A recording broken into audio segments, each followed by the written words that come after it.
नमस्कार, रिपब्लिक ईविक्स का स्टूडियो से आप देख रहे हैं महाभारत। आपके साथ मैं हूं सुचारिता कुकरेती। 4 दिन 14 आतंकियों का सफाया। आतंक का बुरा समय आया, जी हां, क्योंकि लगातार घाटी में भारतीय सेना आतंकियों को ऑल आउट करने में लगी हुई है। एक एक कर आतंकियों के सफाए में लगी हुई है और यही कारण है कि पाकिस्तान बौखलाया हुआ है, क्योंकि वहीं से ये आतंकी भारत में भेजे जा रहे हैं। और इसीलिए आज हम महाभारत में सीधे सीधे पूछ रहे हैं कि कब तक आतंकियों को पालोगे पाकिस्तान, क्योंकि यूं ही सफाया करेगा हिंदुस्तान। पहले ये रिपोर्ट और फिर महाभारत।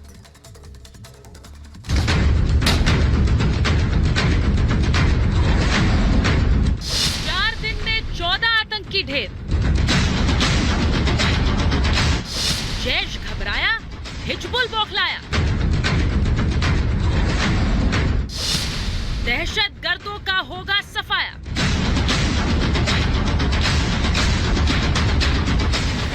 एक एक करके भारतीय सेना जम्मू कश्मीर में आतंक फैला रहे सभी आतंकियों का सफाया कर रही है। हर बीतते दिन के साथ ही कश्मीर में आतंकियों की कब्र तैयार हो रही है। वो आतंकी जो पाकिस्तान में ट्रेन कर हिंदुस्तान में दहशत फैलाने के मकसद से भेजे जाते हैं। भारतीय सेना ने भारत की सरजमी से आतंक का सफाया करने की ठान ली है। आतंकियों के एक एक करके फन कुचले जा रहे हैं। 4 दिन में 14 आतंकी ढेर कर दिए गए हैं और बाकी के सफाए का इंतजार है।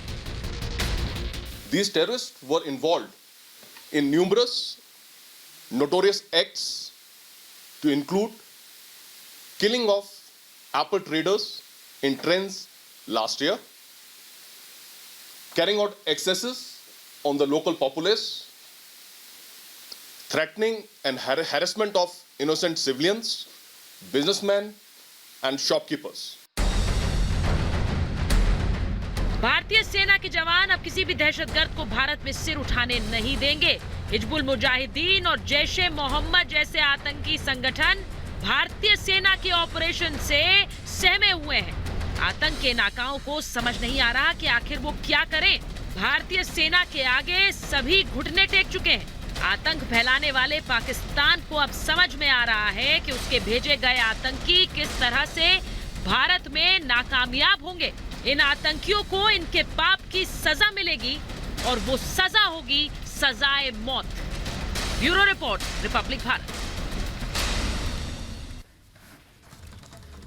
और आज महाभारत में मैं पूछ रही हूं ये सवाल, 4 दिन 14 का सफाया, पाकिस्तान क्यों बौखलाया? सवाल ये कि आतंकी ढेर, अब आकाओं की बारी।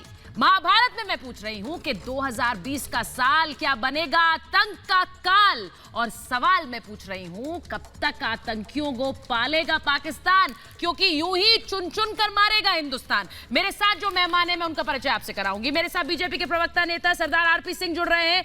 मेरे साथ रिपब्लिक मीडिया नेटवर्क के स्ट्रेटेजिक अफेयर्स एडिटर मेजर गौरव आर्या स्टूडियो में आ गए हैं। मेरे साथ मेजर जनरल जीडी बख्शी जुड़ेंगे थोड़ी देर में और साथ ही लेफ्टिनेंट जनरल गुरमीत सिंह जुड़ेंगे। पाकिस्तान से मेरे साथ पत्रकार राजा फैजल साहब, आरजू काजमी और फकर यूसुफ जई जुड़ रहे हैं। बहुत बहुत स्वागत है आप सभी का। और मैं शुरुआत कर लेती हूं राजा फैजल आपके साथ और मेजर गौरव आर्या के साथ। राजा फैजल साहब, 14 दिन 14 का सफाया किया है। आप कब तक इन आतंकियों को ट्रेन कर पाल कर भेजते रहेंगे, क्योंकि इनका अंजाम तो एक ही है, गोली। तो फिर थोड़ा तो रहम खाइए इन पर। मैं आपको सच्ची बात बता दूं कि हुआ क्या। सच्ची बात यह है कि ये वो लोग हैं, ये वो कश्मीरीज हैं जिनको के इम्प्रिजन किया गया, जिनको के कैप्चर किया जाता है, उनको पकड़ तो के सेफ हाउसेस में रख लिया जाता है। ये जो आदमी है ना राजा फैजल, उनका एनकाउंटर किया जाता है। राजा फैजल सुनो, मेड अप आप जो कह रहे हो ना कि मैं सच्ची बात बताता हूँ, उनका एनकाउंटर जब भी पाकिस्तानी ये कहता है कि मैं सच्ची बात बताता हूँ, समझ लो बहुत बड़ा झूठ बोल रहा है यहाँ पे और झूठ बोलने वाला है। और वो राजा फैजल ने झूठ बोल दिया। अब एक बात बताओ राजा फैजल, इन्हीं सांपों को पाला है, यही तुम्हारे मस्जिदों में बम मारते हैं, ग्रेनेड मारते हैं, यही स्कूलों में तुम्हारे बच्चों को गोलियां मारते हैं। लेकिन तुम्हारी बुद्धि जो है वो ठीक नहीं हो सकती, हमारा दिमाग कभी ठीक नहीं होगा। एक बात पूछे कि क्यों आतंकी पाल रहे हो। एक बार याद है जब हिलेरी क्लिंटन आई थी, हिलेरी क्लिंटन ने जो फटकार लगाई थी पाकिस्तानियों को पाकिस्तान में, वो इसीलिए लगाई थी क्योंकि तुम जैसे दोगले लोग कुछ समझते तो हो नहीं, कह रहे हो कि ये इम्प्रिजन्ड थे, तुम्हें कैसे पता भाई? इम्प्रेजेंट थे, एक बात बताओ, कैसे पता? कैसे पता? ये बताओ कैसे पता? मुझे सवाल का जवाब दो। यही कुछ होता राजा फैजल गाना मत गाओ, राजा फैजल गाना मत गाओ, गाना मत गाओ, ये बताओ तुम्हें कैसे पता? राजा फैजल सुनिए, सीधे सवाल पूछेंगे आपसे। राजा फैजल सुनिए, राजा फैजल आप मेरी बात मत मानिए, आप मेजर आर्या की बात तो कभी नहीं मानेंगे। सुन तो लीजिए राजा फैजल साहब, मेरी बात सुनिए सर। 40,000 आतंकी हमारे देश में है, ये पाकिस्तान के वजीर आजम ने कहा था, मैंने नहीं कहा, मेजर आर्या ने नहीं कहा। राजा फैजल सुन रहे हैं आप? पीएलए को नहीं, पहले आप मेरा सवाल सुनिए सर। इंटेलिजेंस सर मेरा सवाल सुनिए, अगर आप सवाल नहीं सुनेंगे तो मेरे पास और पैनलिस्ट है सर, मैं उनके पास चली जाऊंगी। यहाँ पे सिर्फ भाषण थोड़ी सुनना है मुझे आपका, मैं आपका भाषण थोड़ी सुनूंगी। मैंने आपसे बोला कि 40,000 आतंकी पाकिस्तान में है, ये आपके वजीर आजम ने कहा था। उन्हें क्या करा? उन्हें एक्सपोर्ट कर दिया या फिर वो आप ही के देश को काट रहे हैं, जला रहे हैं, जैसा मेजर आर्या कह रहे? कहाँ है वो 40,000? उनको हमने मार दिया, वो आपसे फंडिंग ले रहे थे। ये सुनिए, एक मिनट, ये इमरान खान ने 8 महीने पहले बयान दिया था। राजा फैजल झूठ कम बोला करो, झूठ कम बोला करो। सुनो, उनको हमने मार दिया। 8 महीने पहले का बयान है इमरान खान का, 8 महीने में 40,000 बंदे मार दिए। क्या बात कर रहे हैं? झूठ कम बोला करो। 40,000 के 4 लाख हो गए, इन्हें पता भी नहीं चल रहा होगा। इनके सुनिए, ये जो राजा फैजल यहाँ पे है, राजा फैजल सुनो, ऊपर वाले ने, सुनो मेरी बात, राजा फैजल सुनो मेरी बात, सुनो मेरी बात। ओए बेवकूफ आदमी, राजा फैजल देखिए, मैं नॉन स्टॉप आपको तो नहीं लूंगी ऐसे। अगर राजा फैजल नहीं सुनेंगे, मैं फकर यूसुफजई के पास जाऊंगी। फकर यूसुफजई और मेजर आर्या को लीजिए, फकर यूसुफजई और मेजर आर्या को लीजिए। बोलिए मेजर फैजल को भागो। मेजर बोलिए। नॉन स्टॉप भाषण के लिए मैंने किसी को आमंत्रित नहीं किया है, सवाल भी सुनिए और फिर जवाब दीजिए। मेजर आप बोलिए, फिर मैं फकर यूसुफजई के पास जाऊंगी। देखिए, साफ सीधी बात है, ये जो आतंकवादी हैं, चाहे वो बाहर से आए हों, सरहद पार से, क्योंकि लाइन ऑफ कंट्रोल है ऐसा कि आप कितने भी फेंस लगा लें, आप रोक नहीं सकते। आप ड्यूरेंट लाइन में पाकिस्तान ने फेंसिंग कर दी, वहां से अफगान आते हैं, आप रोक नहीं सकते। You can not stop, nature of the topography is like that. ये वैली में अलग है, ड्यूरेंट लाइन की अलग है, लेकिन एक एग्जांपल दे रहा हूं कि मेरे पाकिस्तानी गेस्ट समझ लें। दूसरी बात एक और है ना कि यहां पे जो आएगा, देखिए सुनिए, आर्मी का काम क्या है? To kill the enemies of the state. किसी भी आर्मी का, मैं इंडियन आर्मी की बात नहीं कर रहा, किसी भी आर्मी का काम है to kill the enemies of the state. Those who are deemed enemies of the state must die and they will be killed. This is exactly what is happening. जो बंदे आज जो मारे गए हैं टेररिस्ट, वो यही मारे गए हैं। अब यहां पे राजा फैजल आके इनको राजा फैजल को ISPR से कॉल आया है कि तुम्हें बेटा, तुम्हें हमने खाना खिला दिया, तुम इंडियन टीवी चैनल पे जाके वो वॉमिट कर देना, उल्टी कर देना। वही राजा फैजल कर रहा है यहाँ पे, और सुचारुता इसके ज्यादा कुछ है नहीं। फकर यूसुफजई मुस्कुरा रहे हैं। फकर साहब सुनिए, मैं तो सीधे आपसे ये रिक्वेस्ट कर रही हूँ सर, ये इल्तिजा कर रही हूँ कि कब तक पालेंगे इन्हें, कब तक पालेंगे इन्हें? क्योंकि इनका अंजाम एक ही है, गोली। इनका अंजाम एक ही है, जहन्नुम। इनको पाल कर क्या करेंगे सर? यहाँ भेजते रहते हैं आप हिंदुस्तान में और इनको अंजाम तक पहुंचाती रहती है भारतीय सेना। नहीं, सुचारुता पाकिस्तान ने किसी जमाने में पाले हुए थे, वो बिल्कुल आपकी बात सही है। वो 90s वो चला गया। अब ये 2020 का पाकिस्तान है। जिस तरह आप हिंदुस्तान की बात करते हैं कि ये मोदी जी का हिंदुस्तान है, लेकिन एक बात अभी आपको ये बता दूं, इमरान खान का पाकिस्तान है। सर आप ये नहीं कह पाएंगे, हम तो कहते हैं घर से ये मोदी जी का हिंदुस्तान है, आप कह पाएंगे इमरान खान का पाकिस्तान है? नहीं कह सकते सर, इमरान खान का क्योंकि आप गर्व महसूस नहीं करते इस पाकिस्तान में। और अगर आप गर्व महसूस करना चाहते हैं फकर यूसुफजई, तो साफ कह दीजिए कि मोदी जी का भी पाकिस्तान है, फिर गर्व हो जाएगा आपको। ऐसे गर्व नहीं होगा इमरान खान के नाम। नवाज शरीफ थे, उससे पहले जो है वो आसिफ अली जरदारी और गिलानी साहब थे। देखिए फकर साहब सुनिए, फकर साहब एक मिनट। फकर साहब मैं आपसे सीधे ये कहती हूँ, पाकिस्तान 1990 का, 1980 का और 2020 का एक ही है। बल्कि आपने शायद सही कहा, अलग है, क्योंकि वो 40,000 से शायद 8 महीने में 4 लाख कर दिया आपने आतंकी। आपको भी नहीं पता चला, आपको भी पता नहीं चला वो 40 कहाँ गए। वो 40 के 4 लाख हो गए क्या? आपकी सुचारुता, आप लोगों की जो स्टेट पॉलिसी है कि आप लोगों की आर्मी ने कश्मीरियों को मारना है, ये कोई पाकिस्तान से नहीं आए। जो आप लोगों ने 14 मारे, उसमें से मुझे एक बता दे जो पाकिस्तान। इमरान खान ने 8 महीने पहले, फकर साहब, इमरान खान ने 8 महीने पहले ये बोला था कि हमारे मुल्क में यानी पाकिस्तान में 40,000 दहशतगर्द हैं। वो कहां गए? ये बता दीजिए आप। 8 महीने पहले इमरान खान का बयान है कि 40,000 दहशतगर्द पाकिस्तान में है, और 2.5 साल पहले का, सुनिए साहब, आप 90s की बात करते हैं, 2.5 साल पहले वजाहत खान आपका जो आपका सहाफी है, आपका जो एंकर है, वो परवेज मुशर्रफ के पास गया दुबई में 2.5 साल पहले, और परवेज मुशर्रफ ने बोला कि लश्कर तैयबा को हमने क्रिएट करा था, हमारे हीरोज, हमने इनको कश्मीर में भेजा है। आप क्या बात कर रहे हैं? परवेज मुशर्रफ 90s में था क्या प्रेसिडेंट? राजा फैसल क्या बात करती साहब आपने? सब बोले जा रहे। राजा फैसल साहब, जब मैं आपके पास आऊं तब बोले आप, सर इतना कष्ट ना दें अपने आप को। जो पाकिस्तानी 70,000 मरे वो कौन थे? आरपी सिंह सर सुनूंगी मैं। वो 70,000 आपके बंदों ने खुद मारे हैं जनाब, हमने नहीं मारे। सरदार आरपी सिंह, सुनिए फकर साहब, आपके आतंकी सर आप ही पाल रहे हैं, आप ही उन्हें खिला रहे हैं, आप ही उन्हें ट्रेन कर रहे हैं, फिर हिसाब भी तो आप ही देंगे ना। हिसाब भी आप ही देंगे या कोई और देगा? इसमें और किससे हिसाब मांगना है? सरदार आरपी सिंह, ये तो इन्हें हिसाब देना चाहिए कि ये आतंकी जो ट्रेन हुए, इन्हें तो हिंदुस्तान मार रहा है, इनके आकाओं तक तो पहुंच जाओ कम से कम, जो पाकिस्तान में हेडक्वार्टर बनाकर बैठे हैं। देखिए, एक बात समझिए, पिछले साल 70 पहले दिनों में 106 के लोग दिए, ये बता कैसे मानेंगे? अभी इनके जो मवाली हैं, उन्होंने वहां पर सलाम वाले बहुत सारे लोग 82 की वाले में। सरदार आरपी सिंह, आपकी आवाज मुझे ठीक से नहीं आ रही है। आपकी आवाज, आपका ऑडियो इशू थोड़ा सॉर्ट आउट करते हैं। मैं तब तक लेफ्टिनेंट जनरल गुरमीत सिंह के पास जा रही हूं, क्योंकि गुरमीत सिंह जी, आपने तो इन पाकिस्तान से आए आतंकियों को कश्मीर में देखा है, इन्हें न्यूट्रलाइज किया है, इनका सफाया किया है। इन्हें बताइए ना सर, किस तरह ट्रेनिंग लेकर आते हैं पाकिस्तान से आतंकी वहां, और ढेर किए जाते हैं, अंजाम तो एक ही है, लेकिन कम से कम आकाओं को तो निपटे जो वहां बैठे हैं हेडक्वार्टर बनाकर। सुचरिता जी, आपने बिल्कुल ठीक बोला। जब स्थिति ऐसी आ जाए कि 4 दिन के अंदर में 14 टेररिस्ट को एलिमिनेट किया जाए, और 15 दिन के अंदर में 30 को किया जाए, और 6 महीने के अंदर में 100 के पार एलिमिनेट किया जाए, तो ये पूरे पाकिस्तान आर्मी, ISI और टेररिस्ट ग्रुप को समझना चाहिए कि उनका खेल खत्म हो गया है। अभी जो स्थिति है वो पूर्ण रूप से बदली हो गई है। अवाम कंप्लीट सपोर्ट कर रही है, स्पेसिफिक इंफॉर्मेशन मिल रहे हैं, और जिस बाखूबी से सिक्योरिटी फोर्सेस ज्वाइंटनेस के साथ में, एक प्रोफेशनल तरीके के साथ में एक प्रिसाइज ऑपरेशन कर रहे हैं, तो ये बिल्कुल क्लियर होना चाहिए। और जो टेररिस्ट हैं, उनके लिए संदेश बिल्कुल क्लियर है।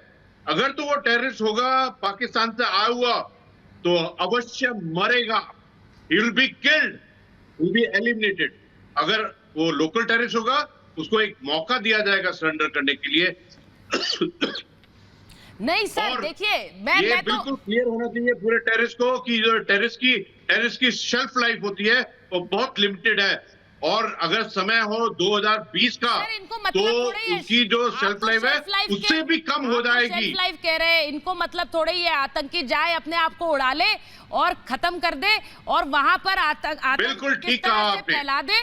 इनके लिए इंसानी जान की कीमत नहीं है। आरजू काजमी, मैं आपसे पूछ रही हूँ, कितने आतंकी भेज रहे हैं आप? एक एक करके उनका सफाया हो रहा है, लेकिन सबसे बड़ी बात, पाकिस्तान हेडक्वार्टर बन गया आतंक का, लेकिन आप लोगों को कोई फर्क नहीं पड़ता, कोई फर्क नहीं पड़ता आप लोगों को।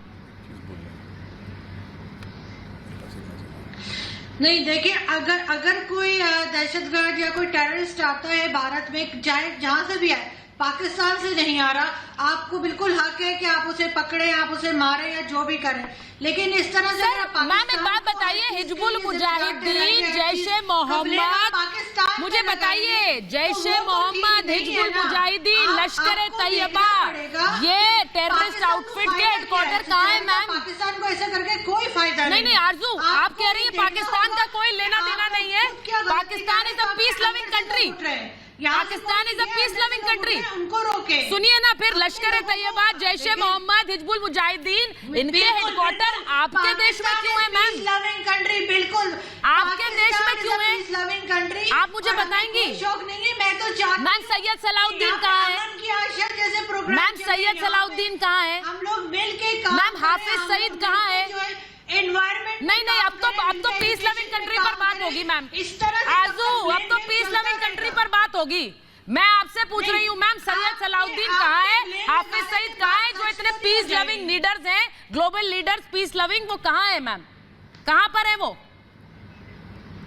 जो पीस लविंग नेशन है? मालूम है कि पाकिस्तान उसके ऊपर काम कर रहे हैं। सर मैम काम कर रहा है, कब तक आरजू, कब तक काम, कब तक काम? कोई लिमिट है? कोई लिमिट है काम करने की, या फिर नहीं कोई लिमिट है काम करने की? आप जानते हैं वो ग्लोबल टेररिस्ट है, आप जानते हैं कि वो आतंक को फंड करते हैं, आप ये भी जानते हैं कि पाकिस्तान से हिंदुस्तान आतंकी भेजे जाते हैं, लेकिन काम कर रहे हैं। भाई मेजर आर्या, ये कौन सा काम चल रहा है भाई जो खत्म ही नहीं हो रहा? ये जानते हैं आतंकी बैठे हैं इनके घर में, मैं एक चीज काम चल रहा है। पर आरजू एक मैसेज पढ़ना चाहता हूँ, आरजू एक मैसेज पढ़ना चाहता हूँ मैं, आप अगर आप सुने मेरी बात आरजू जी, एक मैसेज पढ़ना चाहता हूँ। ये एक इंडियन आर्मी ऑफिसर का मैसेज है जो JNK में ऑपरेट कर रहे हैं।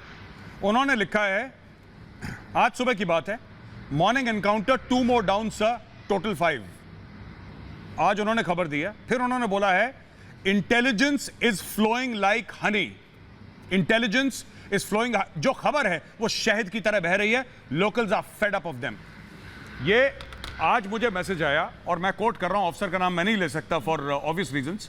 वो अफसर कह रहा है कि आम कश्मीरी इतना परेशान हो गया इन लोगों से, ये जो है 2 इस घर में है, 3 इस घर में है, 5 इस घर में है, ये कौन बता रहा है? सुनिए, नहीं ये लोकल कश्मीरियों का नाम ले लेकर ही तो आतंक हर घर के किचन में घुसी है इंडियन आर्मी कि जब कोई आएगा हम बता देंगे। नहीं, ये कोई ना कोई तो खबर दे रहा है, कोई ना कोई तो ग्राउंड लेवल की इंटेलिजेंस दे रहा है, चाहे पुलिस को दे रहा है, चाहे आर्मी को दे रहा है, somebody is giving the intelligence। ये लोकल्स दे रहे हैं। लोकल्स इतने परेशान हो गए हैं, कश्मीरी इतने परेशान, क्योंकि आप लोगों ने क्या करा पाकिस्तान में। अर्जू जी मैं आपको बताता हूं, आप लोगों ने बड़ी खूबसूरत बात करी। आपने बोला हम पाकिस्तान में महफूज हैं, हम लोग बिल्कुल ठीक हैं, तुम जाओ शहीद हो जाओ, तुम मर जाओ, पाकिस्तान के गरीब तुम भी मर जाओ। यस, तो कोई इमरान का बेटा या बाजवे का बेटा तो आके लड़ा नहीं कश्मीर में, बिल्कुल, तो सब गरीबों के बेटे लड़े। तो आपने सबको भेज दिया यहां पे मरने के लिए, और ये लोग क्योंकि, और एक और चीज आरजू जी, एक सेकंड आरजू जी, एक सेकंड। अरे भाई राजा फैसल आ रही हूं मैं आपके पास। एक मिनट मैं एक चीज बात एक बात मैं बता दूं, एक मिनट मेजर, मैं एक बात बता दूं, राजा फैसल आप बोले जाएंगे, आपका ऑडियो नहीं आएगा जब तक मैं आपसे मुखातिब नहीं होंगी। सर आपका ऑडियो नहीं जाएगा, इसलिए प्लीज अपने वोकल कॉर्ड्स को थोड़ा आराम दीजिए, वोकल कॉर्ड्स को आराम दीजिए। मैं तब जब आऊंगी तभी आपका ऑडियो जाएगा। बोलिए आरजू। कि अगर वहां से जम्मू कश्मीर से लोग मैसेजेस मुझे कर रहे हैं, डिफरेंट जर्नलिस्ट को पाकिस्तान में कर रहे हैं, तो आखिर वो क्या परेशान है जो वो कर रहे हैं? नहीं कर रहे आरजू, एक मैसेज पढ़ के बताइए, आप पढ़ के बताइए अपने फोन से। मैं आपको फॉरवर्ड कर दूंगी, मैं आपको फॉरवर्ड। आप नाम मत लीजिए आरजू, आप नाम मत लीजिए किसी का, आप लोकेशन मत बताइए, आप नाम मत लीजिए आरजू, आप नाम मत लीजिए किसी का जिस कश्मीरी ने आपको भेजा है। आरजू आप किसी का नाम मत लीजिए, आप, हमें उसके नाम में कोई इंटरेस्ट नहीं है, आप बस पढ़ के एक जेन्युइन मैसेज बता दीजिए कि ये मैसेज आया है। लोकेशन, हमें एक जगह तो लाखों लोग रहते हैं ना, आप कह दीजिए कि कौन से गांव से मैसेज आया है, कहां से मैसेज आया है, आप एक बता दीजिए, मैं फिर नहीं बोलूंगा आपसे कुछ ना। आप नाम मत बताइए बंदे का, हमें नाम नहीं पता लगाना। मैं आपसे कह रही हूँ ना सर, मैं आपसे सुनिए आरजू, मैंने आपसे एक सवाल पूछा पहले भी। सुनिए मैम, ये कहानियां बहुत पुरानी हो गई कि वहाँ कश्मीर में जुल्म है, कहानियां बहुत पुरानी हो गई है। हकीकत तो लोगों के सामने आ चुकी है, हकीकत लोगों के सामने है, कौन क्या करा रहा है ये लोगों के सामने है। मेरे पास कहानियां सुनिए, मैं सच्ची बात बताइए, मैं झूठ नहीं बोल रही हूँ। नहीं तो मैं, आप सच्ची बात करती हैं आरजू काजमी, आप बिल्कुल सच्ची बात करती हैं। उसी सच्चाई का हवाला है मैम आपसे कि आप बताइए हाफिज सईद कितने इत्मीनान से रह रहा है पाकिस्तान में, बताइए कितने इत्मीनान से। उसे पता है कोई नहीं पकड़ेगा, उसे पता है वहीं से वो टेरर ऑपरेशन चलाएगा अपना, और पाकिस्तानी सिर्फ देखेंगे, कुछ नहीं कहेंगे। उसी सच्चाई का हवाला है मैम, बताइए आप। बंद है मैम, वो ऑलरेडी बंद है, पकड़ा हुआ तो है उनको। कोई इनका बंद का मैं बताता हूं। आरजू एक मिनट, आरजू एक मिनट, पकड़ा हुआ है। आरजू जी आप जो कहते हैं ना जेल में डालते हैं, जेल में आपने मसूद अजहर को डाला था, उसका बच्चा हो गया, उसका जेल में बच्चा कैसे हो गया? आप क्या जेल में डालते हैं? ये कैसा जेल है जहां पे लोगों के बच्चे हो रहे हैं? सर वो हमारा इंटरनल मैटर है, यही कहेंगे क्या? ये मत बोल दीजिएगा मैम प्लीज। ये मत बोल दीजिएगा अब आप। कैसा जेल है जिसमें बच्चे हो रहे हैं? आपसे किसने कहा कि उसके बच्चे हो गए? राजा फैजल को लीजिए। अरे मैंने बोला बच्चा हुआ, एक बच्चा हुआ। बच्चे कई सारे बच्चे नहीं हो गए, एक बच्चा हुआ। हो जाएंगे? कैसे हो गया बच्चा? ये तो जेल में था। मैं राजा फैजल को ले रही हूँ। अगर सरदार आरपी सिंह की आवाज ठीक हो गई हो तो मैं उनके पास जाऊंगी। मुझे जीडी बख्शी साहब आ गए, मेजर जनरल जीडी बख्शी आ गए हमारे साथ। मेजर जनरल जीडी बख्शी, मैं आपसे सीधे पूछ रही हूं सर, ये पाकिस्तान लगातार आतंकियों को फीड कर, उन्हें तैयार कर, उन्हें ट्रेन कर हिंदुस्तान भेजता जाएगा, लेकिन अब समय आ गया सर, इन्हें भी पता लग गया है, हर गोली पर लिखा है आतंकी का नाम। एक एक गोली, एक एक आतंकी को चुन चुन कर मारा जाएगा। 4 दिन 14 आतंकी, छोटी बात नहीं है ये। देखिए, जहां तक पाकिस्तान के भेजे भाड़े के पिट्ठुओं का सवाल है, उनकी लाशें बिछा देंगे हम, क्योंकि अब बख्शेंगे नहीं। बहुत हमने सह लिया है। 30 साल से हम ये जो आतंकवाद का दौर भारत के लोग चुपचाप सहते आ रहे हैं। हमारे बर्दाश्त का मादा टूट चुका है। और मैं पाकिस्तान को ये भी याद दिला दूं कि अगर वो इस तरह छेड़खानी करते रहेंगे, उन्हें लेने के देने पड़ जाएंगे। ना सिर्फ हम सीमा के इस तरफ उनकी लाशें बिछाएंगे, हम बॉर्डर के पार जाकर घर में घुसकर भी उनको मारेंगे। हम उरी में उनकी लाशें बिछा चुके हैं, लाइन ऑफ कंट्रोल के उस तरफ। हमने बालाकोट में हमारी एयरफोर्स गई थी, इनके इंटरनेशनल बॉर्डर के पार जाके उनके कैंप की तबाही की थी। अगर इनको एक बार काफी नहीं है तो हम जो है इनको फिर जितनी बार इनको चाहिए करके दिखा देंगे, ताकि इनको ये क्लियर हो जाए कि आतंकवाद करने के कॉस्ट और कॉन्सिक्वेंसेस होंगे, परिणाम होंगे, दुष्परिणाम होंगे। इनको चुकानी पड़ेगी भारी कीमत, जो ये दे नहीं पाए। लोगों को नहीं मारो। कोरोना के चलते ये ऑलरेडी वहाँ पे शहर ढा गया है, इकोनॉमी पे इनकी भट्टा बैठ गया है, वो टूटने की कगार पे है। लेकिन ये है कि बाहर नहीं आ रहा है ये मुल्क अपनी हरकतों से, अपनी हसरत से। और अगर इस तरह चलता रहा, इनको बहुत भारी नुकसान होगा। ये इनको समझ क्यों नहीं आ रहा? चैनल चमकाना अपना। ये लोग बच नहीं पाएंगे। राजा फैजल, आप अपने ही मित्रों पर अगर निशाना साध रहे हैं तो जरा सर पाकिस्तान में ही साध लीजिए। उसके लिए मेरे महाभारत की जरूरत नहीं है, रिपब्लिक भारत की जरूरत नहीं है। मैं आपसे एक चीज बोल रही हूँ, सवाल सुनकर जवाब दीजिएगा सर। मैं फिर आपसे कह रही हूँ कि आपके मोनोलॉग नहीं है यहाँ पर, बाकी पैनलिस्ट भी हैं, सब एक एक करके बोलेंगे। मुझे एक बात बताइए, पाकिस्तानी आवाम क्या झूठे लोगों को अपना नेता और राष्ट्रपति सुनती है? तो राजा फैजल, मेरा पूरा सुनिए, क्या पाकिस्तानी अफसर, मैं सवाल पूछ लूं, मैं सवाल पूछ लूं, और हिम्मत है तो सवाल का जवाब दीजिएगा, जलेबी मत बनाइएगा यहाँ पर। हिम्मत है तो सवाल का जवाब दीजिए। पाकिस्तानी आवाम क्या झूठे लोगों को अपने प्रेसिडेंट और नेता चुनती है? पहले बताइए, प्राइम मिनिस्टर और प्रेसिडेंट झूठे लोगों को चुनती है क्या? बताइए मुझे पहले, हाँ या ना, हाँ या ना? कोई ऐसे झूठे लोगों को नहीं चुना जाता। नहीं है ना झूठे, नहीं है ना झूठे सर, नहीं है ना झूठे। इसीलिए पूछा क्योंकि ये मैं नहीं कहती कि पाकिस्तान आतंकी पाल रहा है, ये आपके वजीर आजम इमरान खान कहते हैं, ये आपके जनरल मुशर्रफ कहते हैं, मैं नहीं कह रही हूँ सर, प्राइम मिनिस्टर बनाएंगे, मैं नहीं कह रही हूँ। तो या तो मानिए कि झूठों को आप बनाते हैं नेता, आदित्यनाथ है, या तो आप कहिए कि झूठों को आप नेता बनाते हैं सर। मुसलमानों की लिंचिंग में सर झूठों को नेता बनाते हैं आप। नफरत भरने के लिए सर मैंने कहा कि we are not interested in your jalebis, please. मैं आपसे सवाल सीधा पूछ रही हूँ, सीधा जवाब दीजिए सर। लोकसभा में आप लोग ऐसे सर सीधा सवाल पाकिस्तान पर पूछ रही हूँ, उसी के लिए आपको आमंत्रित किया गया है। जवाब दे रहा हूँ। मैंने आपसे बोला इमरान खान झूठे हैं, पाकिस्तान में सब इमरान खान झूठे हैं, मुझे ऐसा ही लग रहा है सर, क्योंकि आप लोग यहाँ बैठकर अपने ही नेताओं को झूठा साबित करने में लगे हैं, इसलिए मैंने कहा पहले ही बोल दीजिए झूठे हैं हमारे नेता। मैं एक चीज कहना चाहता हूँ सुचारिता, इमरान खान झूठा नहीं है, इमरान खान नशेड़ी है। सुनिए, अभी 7 बजने वाले हैं, पाकिस्तान में 7 बजे ही वो ट्वीट करना शुरू करेगा, अजीबोगरीब ट्वीट करेगा। ये इमरान खान की गलती नहीं है। इमरान खान, सुनिए मेरी बात, एक मिनट चुप रहो। मैं तुम्हारा फिर से मुंडन करूंगा, मैं बता रहा हूं, मैं तुम्हारा फिर मुंडन करूंगा, तुम चुप रहो। अब मेरी बात सुनो। परवेज मुशर्रफ कहता है कि जी हमने आतंकवादी भेजे और हमने कश्मीर के अंदर भेजे, हमने ट्रेन करे। इमरान खान यह कहता है कि 40,000 हैं अभी भी जो जाते हैं अंदर। मैं जानता हूं 7-8 महीने पहले का स्टेटमेंट है। ये सारे स्टेटमेंट इनके हेड ऑफ द नेशन हैं, जो इनके प्रेसिडेंट हैं, इनके प्राइम मिनिस्टर हैं, इनके आर्मी चीफ हैं। आप किताब पढ़िए साहब, in the line of fire Pervez Musharraf की आप किताब पढ़िए, आपको पता लग जाएगा परवेज मुशर्रफ ने क्या लिखा उसमें। वो खुद कहता है मैंने करा है, फिर आप लोग यहां पे डिफेंड करते हैं। अरे साहब उसने लिख के दे दिया कि हाँ मुझे फक्र है कि मैंने टेररिस्ट पाले। वो कहता है मुझे फक्र है मैंने भेजा कश्मीर में, और वही कहता है आपका प्रेसिडेंट, आपका आर्मी चीफ कहता है, रिकॉर्ड पे कहता है हमने भेजे। आप हमसे कहते हैं नहीं साहब, मैंने कहा जानते ही नहीं कौन है, वो तो 90s में होता था। तभी मैंने कहा कि आप मान लीजिए कि आप झूठे लोगों को नेता चुनते हैं। फकर यूसुफजई, आप लोग इस मामले को गंभीरता से लेकर इसका इलाज क्यों नहीं करना चाहते हैं? या फिर आप कह रहे हैं कि आपका देश तो आर्मी चला रही है, उसके आगे आप लोग बेबस हैं, कुछ नहीं कर सकते। वो अगर टेररिज्म पालेंगे तो हम कुछ नहीं कर सकते, सिर्फ हाथ जोड़कर सुन सकते हैं और देख सकते हैं। फकर साहब, सुचारिता, सबसे पहले तो मुझे ये बताइएगा, अगर किसी मुल्क के इतने सारे लोग अपने मरेंगे तो वो फिर दहशतगर्दी या उसको एक्सपोर्ट करना या फिर किसी और मुल्क में फैलाना उनके अपने मुल्क में है।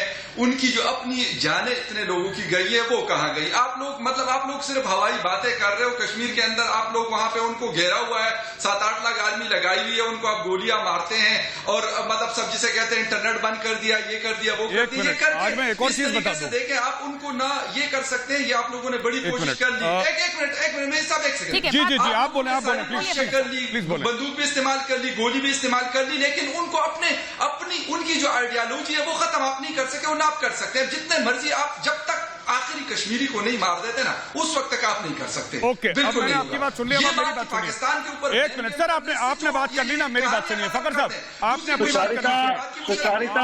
सुचारिता, इनकी थोड़ी आंखें खोल दो, इनकी आंखें खोल दो। इनका भाड़े का चट्टू सलामुद्दीन 8 मई को वहां पर एक मजमा करते हैं, वहां पर मातम करते हैं रियाज नाकू का, और क्या कहते हैं वो 80 मार दिए, 80 बहुत दहशतगर्द मार दिए हमारे, 80 दहशतगर्द। हमने नहीं बोला, तुम्हारे भाड़े के चट्टू ने बोला, पाकिस्तान ने बोला।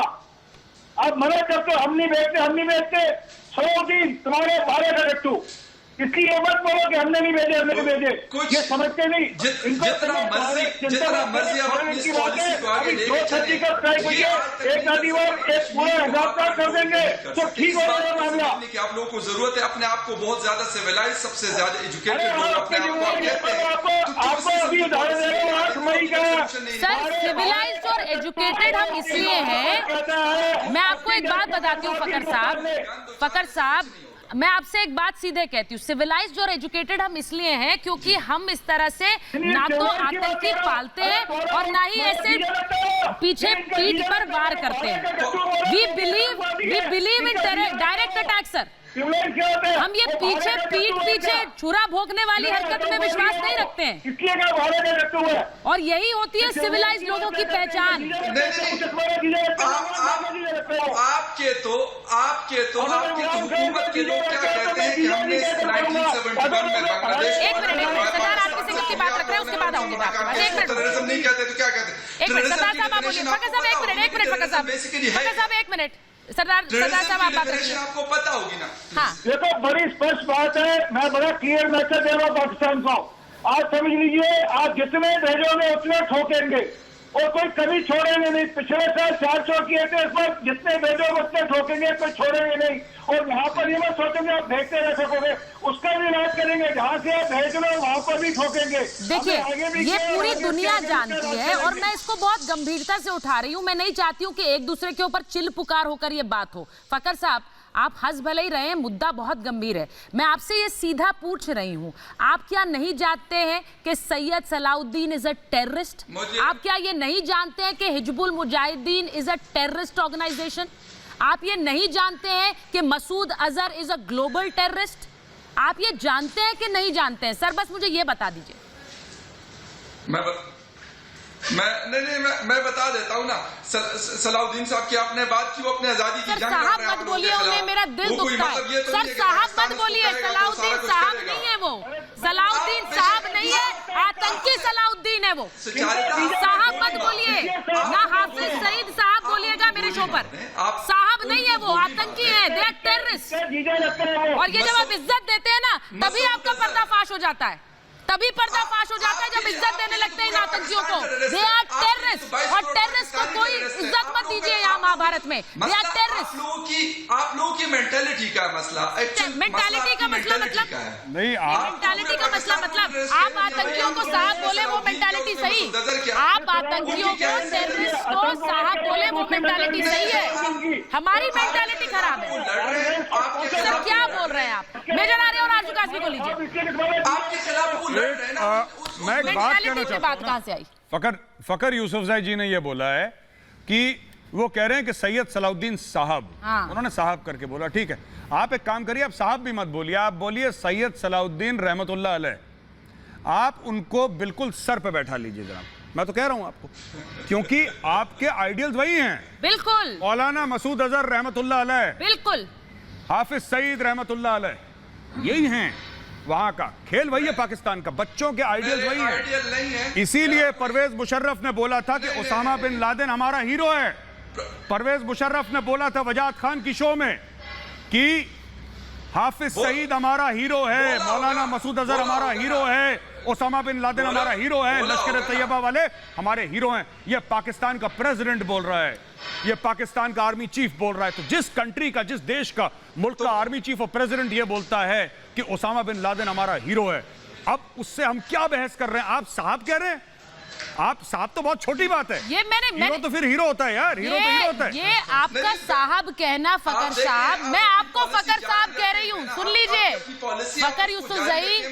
फकर यूसुफजई, मैं आपको फकर साहब कहती हूँ। मैंने आपको आमंत्रित किया है अपने शो के लिए, लेकिन मैं किसी टेररिस्ट के लिए ये शब्द नहीं सुन सकती हूँ सर। वो टेररिस्ट है, या फिर आप उनके बाजू में खड़ा होना चाहते हैं?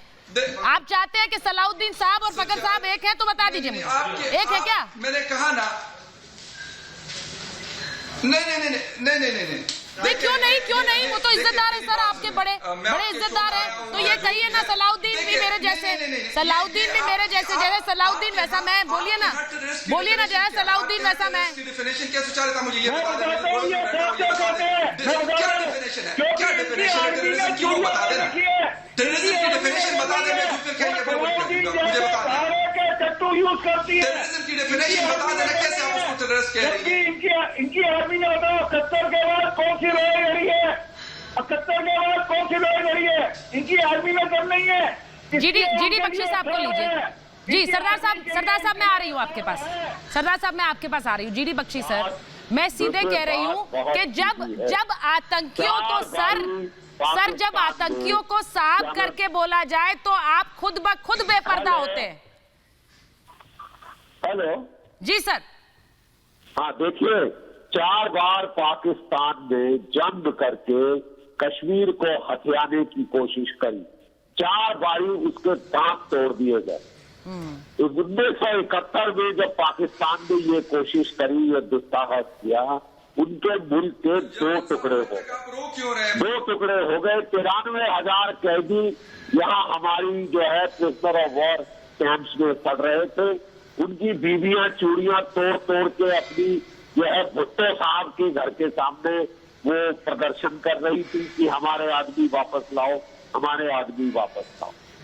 वो इधर आके रोए धोए, पांव पकड़े उस वक्त हमारी लीडरशिप के, और तब जाके हमने रहम का इनके 93,000 कैदी वापस किए। बांग्लादेश की सरकार उनमें से 175 के खिलाफ, इंसानियत के खिलाफ जुर्मों के लिए, वॉर क्राइम्स पे उनको ट्रायल पे रखना चाहती। हमने फिर भी वापस दे दिए कि ले जाओ अपने आदमी। और ये जो है, अब इनको बिल्कुल क्लियर है कि लड़ाई अगर करने की कोशिश करेंगे, इनका देश नहीं बचेगा, 4 टुकड़े हो जाएगा। तो ये जो है, इनकी वर्दी वाली फौज पीछे होके सलवार कमीज वाले ये आगे कर रही है। गांव से लड़के पकड़ रहे हैं, 8-8 हजार रुपए, 10-10 हजार रुपए माहवारी देके उनको वो मरने के लिए यहाँ भेज रहे हैं। जिसको भी कोरोना की बीमारी हो जाती है उसे वो कश्मीर में भेजते हैं कि और कुछ नहीं तो ये 1-2 शायद मार ले सिविलियन, और उसके बाद ये कोरोना तो फैलाएगा। वो लोग बड़े जलसे करेंगे तो वो कोरोना से उनकी लाश इसकी लाश जो है दूषित है, वो और कोरोना फैलाएगा वहां पे। ये तो इनकी यतीम हालत हो गई है इस मुल्क की। इकोनॉमी का भट्टा बैठ गया है।